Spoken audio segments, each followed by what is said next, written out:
On August the 1st, 1921, the stone steps of the McDowell County Courthouse were stained with something other than coal dust. In the harsh midday sun, two men lay dead, their bodies riddled with bullets in front of dozens of stunned witnesses.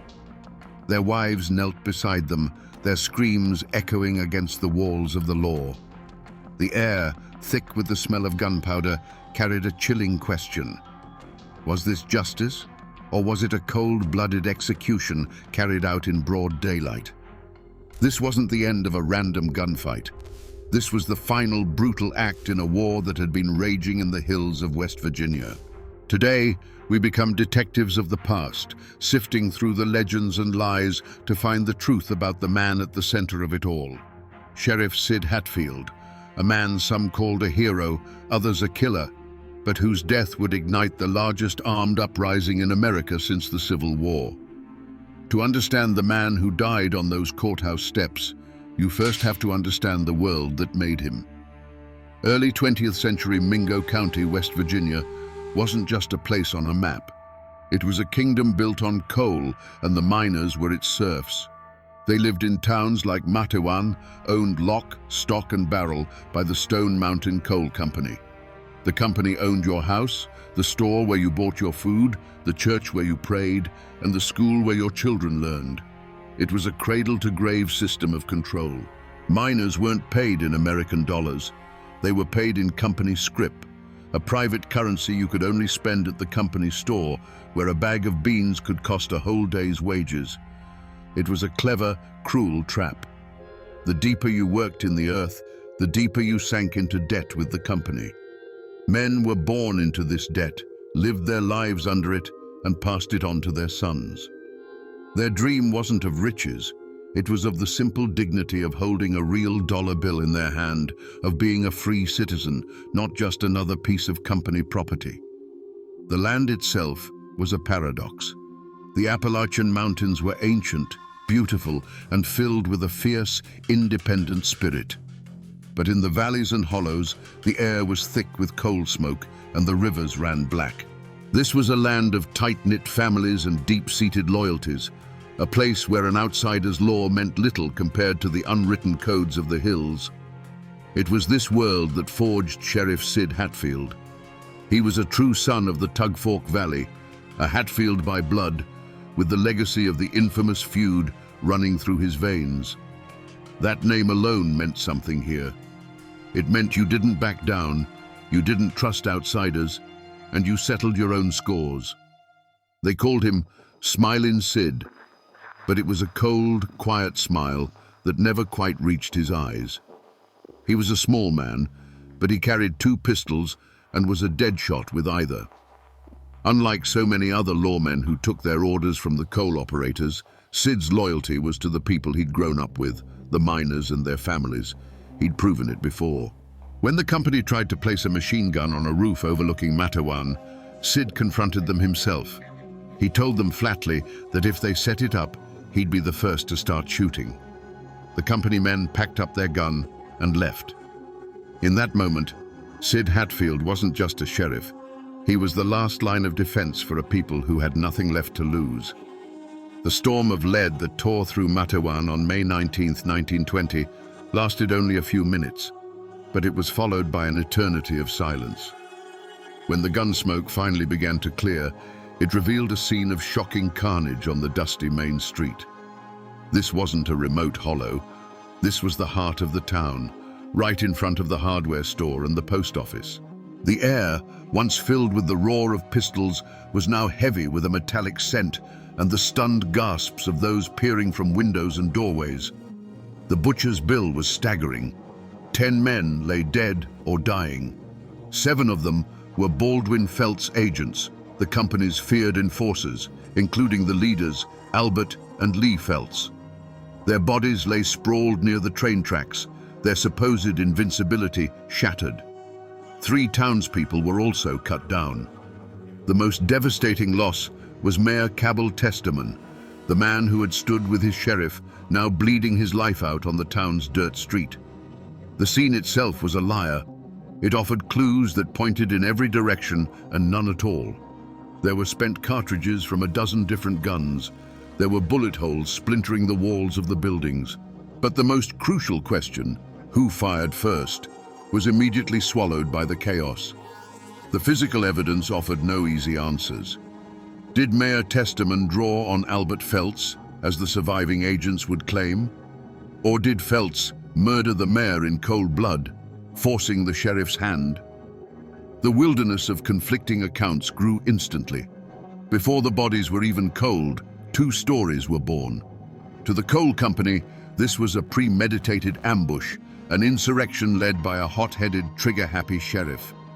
To the miners, this was a righteous defense of their homes and their lawman against hired thugs who had come to town looking for blood.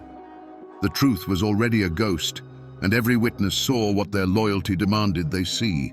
And in the center of it all stood Sheriff Sid Hatfield, uninjured, a smoking pistol lightly in his hand. He wasn't a detective arriving at a scene. He was the scene itself. He was the eye of the hurricane, the living, breathing mystery that the law, the company, and the entire nation would now try to solve. He had either defended his town or started a massacre. For the Stone Mountain Coal Company and the state authorities they controlled, there was no mystery at all. The moment the gun smoke cleared, their finger of blame pointed at one man, and one man alone, Sheriff Sid Hatfield. From their perspective, the blood spilled on Matewan Street was the direct result of a personal vendetta waged by a lawless lawman who had let his own stubborn pride and clan loyalty override his duty. His motive, they claimed, was plain as day. Sid Hatfield was a man of the mountains, a Hatfield of the Tug Fork Valley, whose blood ran thick with the old codes of honor and revenge. He harbored a deep, personal hatred for the Baldwin Feltz agents, viewing them not as officers of the law, but as foreign invaders.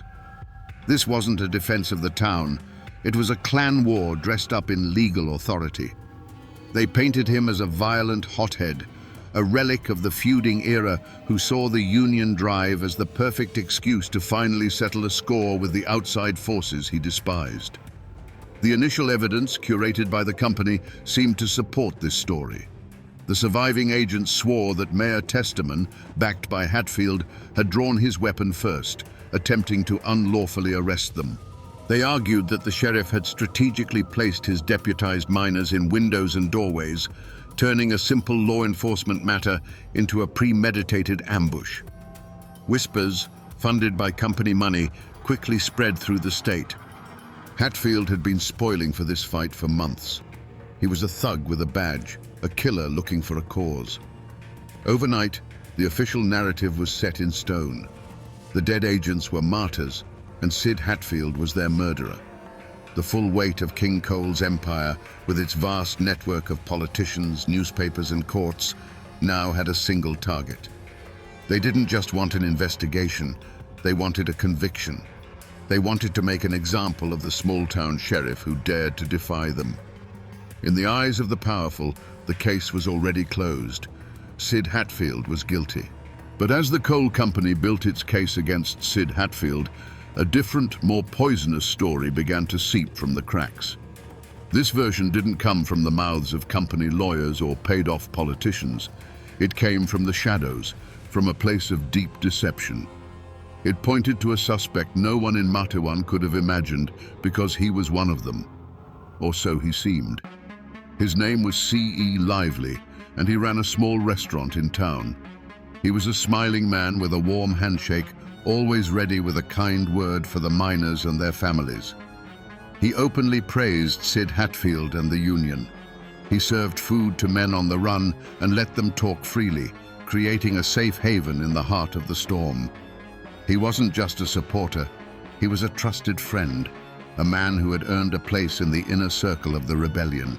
The betrayal, when it was revealed, was absolute. C.E. Lively was no friend to the Union. He was a star operative for the Baldwin Feltz Detective Agency, a professional spy sent to Matewan long before the shootout. His mission was to infiltrate, gather intelligence, and destroy the movement from within.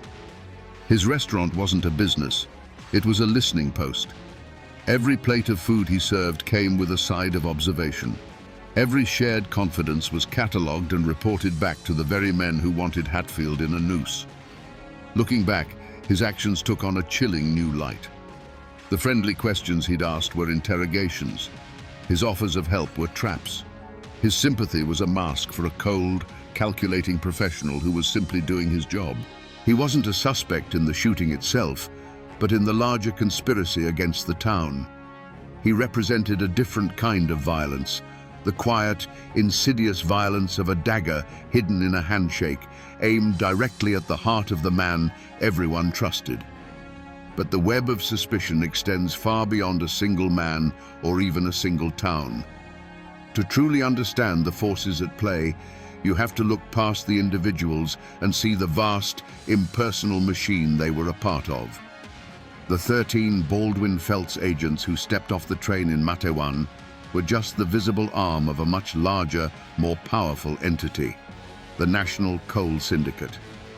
This was the true looming threat, an invisible empire of mine owners and industrialists based in far-off cities for whom Appalachia was not a home, but a resource to be plundered. Their motive was cold, simple, and utterly devoid of personal animosity: profit. The United Mine Workers of America represented a direct threat to their entire business model, which was built on the foundation of absolute control and cheap, non-union labor. To them, the union wasn't a movement of desperate men. It was a disease, a contagion that, if allowed to fester in Mingo County, could spread and cripple their operations across the country. Sid Hatfield wasn't a man. He was a symptom of this disease. The town of Matewan wasn't a community. It was an infection that had to be sterilized. This is why they sent the Baldwin Felts agents. These men weren't local gunslingers settling a feud. They were professional union busters, a private army hired to enforce a corporate strategy.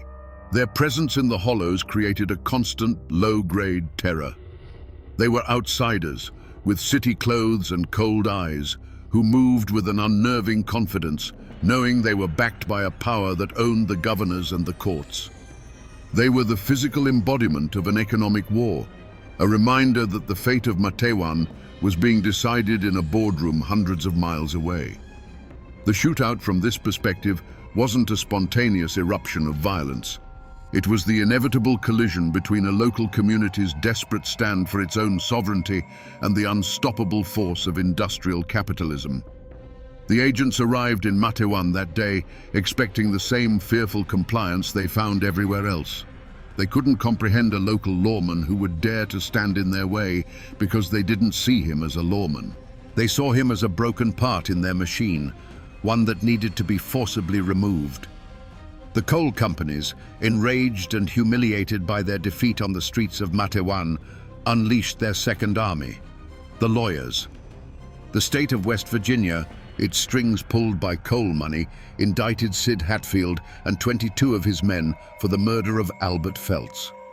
It was a massive legal assault designed to crush the rebellion not with bullets, but with a hangman's noose tied by a jury.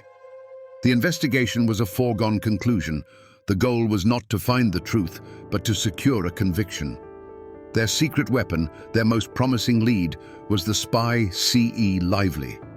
He had spent months living among the miners, listening to their secrets and earning their trust. On the witness stand, he was supposed to be the key that locked the jailhouse door behind Sid Hatfield, painting a damning picture of a premeditated conspiracy led by the sheriff himself. The prosecution paraded him before the court as an honest businessman who had witnessed a cold-blooded plot unfold. But under the harsh lights of the courtroom, the star witness began to tarnish. As defense lawyers chipped away at his story, inconsistencies emerged. His carefully constructed mask of the friendly restaurateur began to slip, revealing the cold face of a company operative. To a jury of Mingo County men who knew the difference between a neighbor and a snake, he sounded less like a concerned citizen and more like exactly what he was: a paid spy, a man whose testimony was bought and paid for by the same people who owned their lives. The prosecution's entire case was a false trail. They tried to build a simple, clean narrative of murder, but the truth of the event was messy, chaotic, and violent. Other witnesses offered contradictory accounts. Some swore they saw the mayor draw first. Others swore Felts fired on an unarmed man. The shootout had been a whirlwind of smoke, fear, and instinct. Trying to pin down a precise sequence of events was like trying to nail fog to a wall. The promise of a quick, decisive legal victory for the coal operators evaporated in the face of this stubborn, brutal uncertainty. The state prosecutors grew visibly desperate. Their investigation had led them right where the company wanted it to, but in the courtroom, it was hitting a dead end. Every piece of evidence was tainted by allegiance, every testimony colored by fear or loyalty.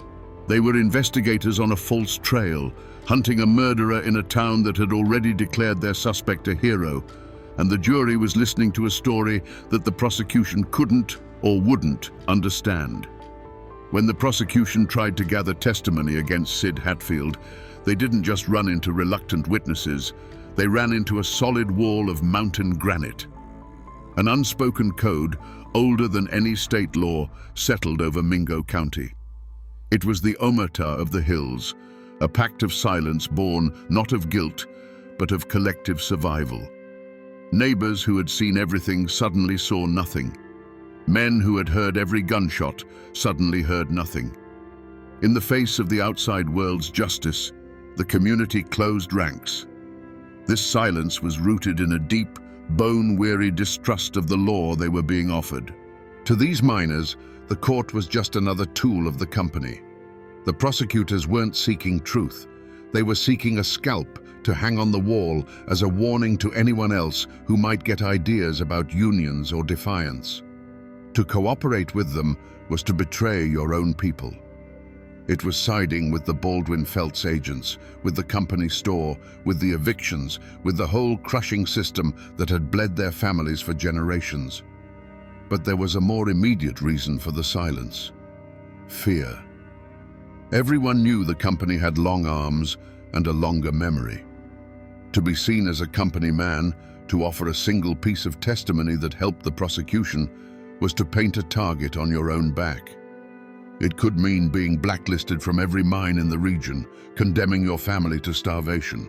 Or it could mean a visit in the dead of night from men who didn't carry warrants. This wall of silence took a heavy toll. It wasn't an easy or passive act. It was a conscious, daily decision to defy an immense power. The few who were tempted to talk, or were perceived as weak, found themselves isolated, shunned by their neighbors. The jury itself sat under unbearable pressure, caught between the company's law and the people's truth. The community of Matewan wasn't just hiding a crime, they were protecting a principle, and their silence was the only weapon they had left. The trial of Sid Hatfield and his men was meant to be a swift public execution of company justice. It was designed to restore order and prove once and for all that King Coal was the only true law in West Virginia. But as the trial dragged on, a strange thing happened. The case, built on the testimony of a paid spy and the rage of the company, began to crumble against the unyielding wall of community silence. The turning point wasn't a forgotten letter found in an attic or a deathbed confession whispered in the dark. It was the verdict itself, delivered in a packed Mingo County courtroom. That verdict was the forgotten clue, the piece of evidence that finally revealed the true nature of the conflict. It wasn't about murder. It was about a war for the soul of the mountains, and the jury were soldiers in that war. When the jury foreman stood to read the decision, the air in the courthouse was thick enough to choke on. The fate of 23 men hung in the balance, and then the words dropped like stones into a silent pool. One by one, for each and every defendant, the verdict was the same: not guilty. A roar erupted from the miners packed into the gallery. It was a sound of disbelief, of triumph, of a dam of fear and oppression finally breaking. This verdict dramatically changed everything. It wasn't just a legal finding, it was a declaration of independence. It was a message sent from the heart of the coalfields to the boardrooms in New York and Philadelphia that the company's power, for all its money and all its guns, had a border. And that border was the Mingo County line. The acquittal transformed Sid Hatfield from a local lawman on trial for murder into a living legend, a symbol of defiance who had faced down Goliath and won.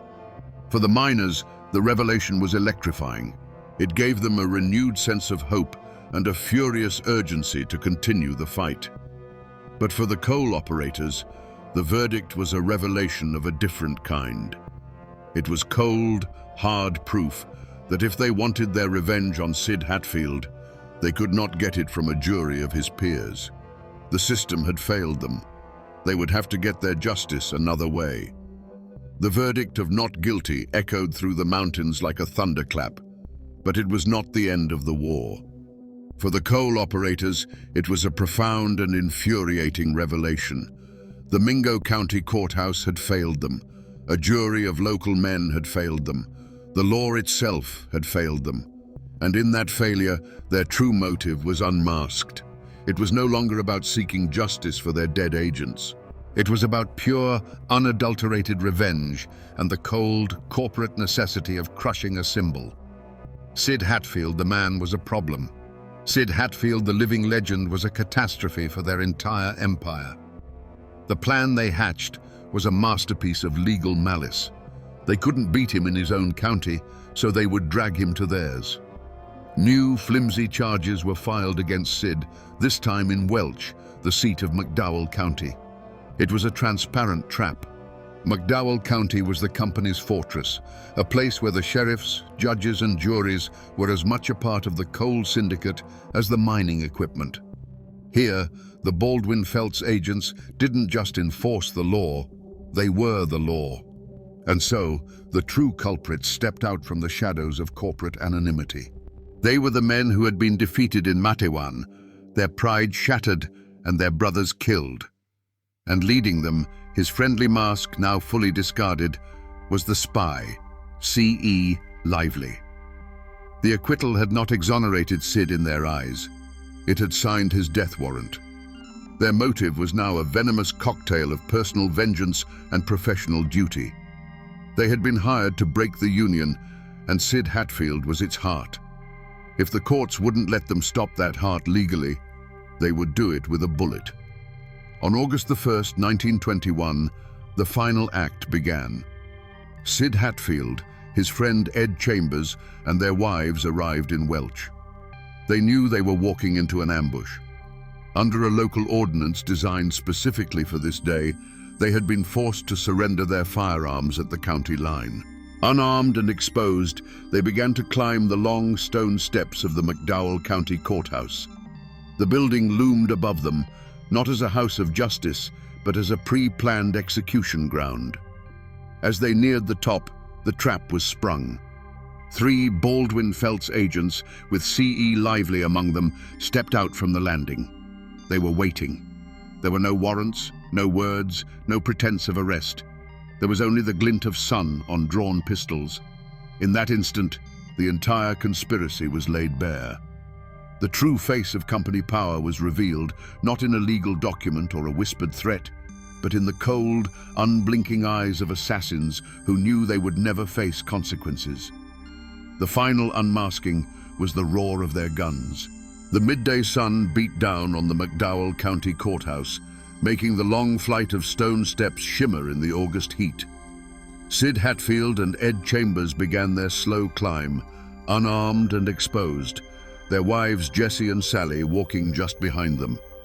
Every step echoed, a hollow sound that seemed to count down the final seconds of their lives.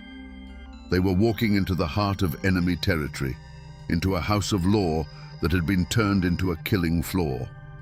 As they reached the top landing, the trap was sprung. The first shot was a sharp, flat crack that ripped the humid summer air, a sound so sudden and final it seemed to stop time itself. Sid stumbled, his body lurching forward as if shoved by an invisible hand. He fell without a sound, a dead weight collapsing onto the hard stone he had just stepped on. Ed Chambers, seeing his friend go down, turned instantly, his body instinctively moving to shield the women from the source of the attack. Another volley of shots echoed across the courthouse square, loud and deliberate. Ed crumpled, his large frame folding in on itself before he tumbled down onto the steps below. In his last living moment, he had tried to protect them. Jesse and Sally could only watch, frozen in a moment of pure, crystalline horror. They saw their husbands, men who had faced down an army in Matewan, cut down without a chance to even raise a hand in their own defense. Then came the screams, their own ripping from their throats, a sound of raw agony that filled the sudden, ringing silence left by the guns. From the top of the stairs, the assassins stood over the motionless forms of the two men, their pistols still smoking in the afternoon light. There was a pause, a moment of cold, grim finality. Then, more shots were fired into the still bodies, not in the heat of a fight, but as a final, brutal punctuation mark. It was a message delivered with methodical cruelty. Dozens of eyes watched from windows and the street below, silent and paralyzed. The courthouse steps, built as a symbol of impartial justice, were now an altar of vengeance, stained dark with the blood of the two men. This was not a gunfight. It was a public execution, carried out with chilling precision, a warning from King Cole, written in gunpowder and blood for all the world to see.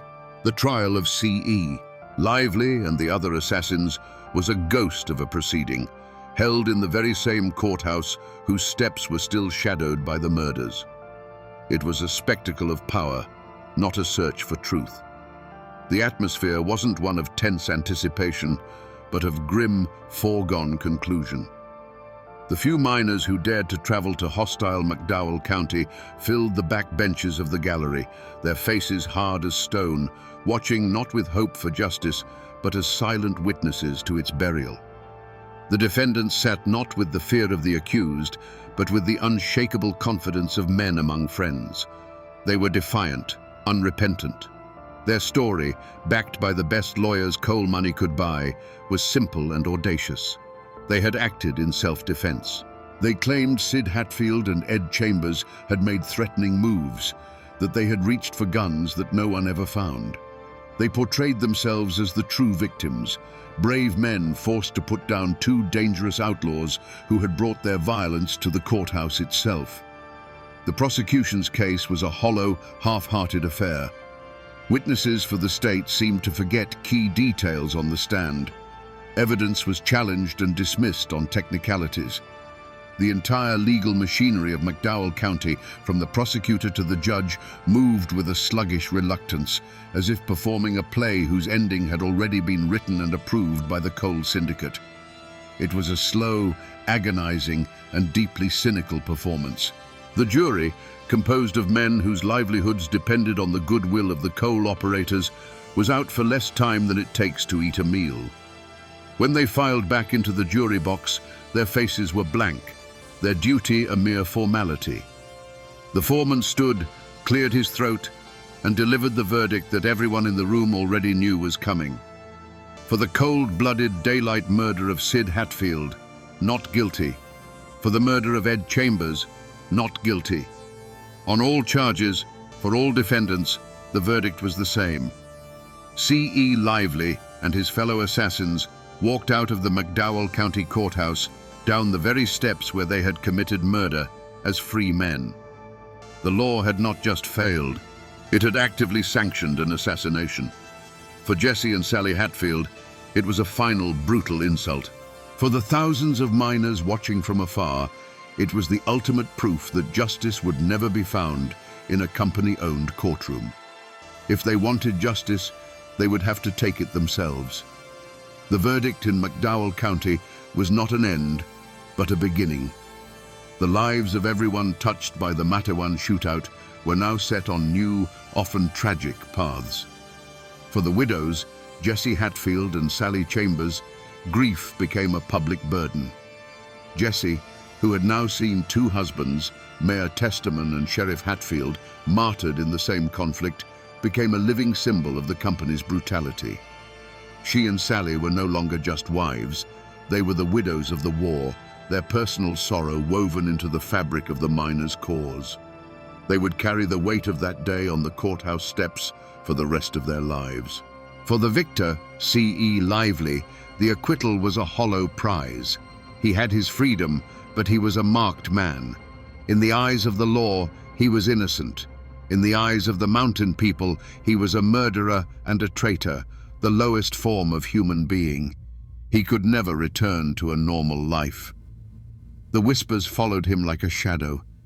He became a pariah, a ghost forever haunted by the men he killed in cold blood. He had served his corporate masters, but in doing so, he had sentenced himself to a lifetime of looking over his shoulder, forever known as the man who had assassinated a folk hero. The other 21 men who had been acquitted alongside Sid in the Matewan trial now understood the true value of that verdict. It was worthless. It was a piece of paper, while the bullets in Sid's body were the cold, hard reality. They were marked men. Some quietly packed their belongings and fled the state, seeking anonymity in the mines of Pennsylvania or the factories of Ohio. Others went deeper underground, their hope for a peaceful solution replaced by a grim resolve. They were no longer just Union men. They were veterans of a war that had just become deadly personal. But the most profound change was in the hearts of the 10,000 miners who had seen Sid Hatfield as their champion. His death was the final, unforgivable act. It burned away any remaining faith in the legal system and replaced it with a cold, burning rage. Grief hardened into a desire for a different kind of justice, one delivered not by a judge's gavel, but from the barrel of a rifle. Sid Hatfield's blood, spilled on those courthouse steps, became the water that nourished the roots of a rebellion, and soon an army would rise in his name. The gun smoke over Matewan and the blood on the courthouse steps have long since vanished, but the story of Sid Hatfield has not. It is etched into the very landscape of West Virginia. If you walk the streets of Matewan today, you will find a town that has embraced its violent, defiant past. The old brick building where Sid took cover during the shootout still stands, now a museum dedicated to the mine wars. And if you look closely at the walls, you can still run your fingers over the pockmarks left by the bullets that flew on that bloody afternoon in 1920. Just a county over, the courthouse steps in Welch stand as a colder, more somber monument. They are still there, the same long stone steps that Sid and Ed climbed to their deaths. To walk them today is an unnerving experience. You can almost feel the weight of history under your feet, the faint echo of Jesse's screams hanging in the silent air. Sid's grave, in the hills he called home, has become a site of pilgrimage for those who remember the cause he died for. But the memory lives on in more than just stone and earth. It lives in the stories and songs of the mountains. Ballads were written about Two-Gun Sid, the lawman who couldn't be bought.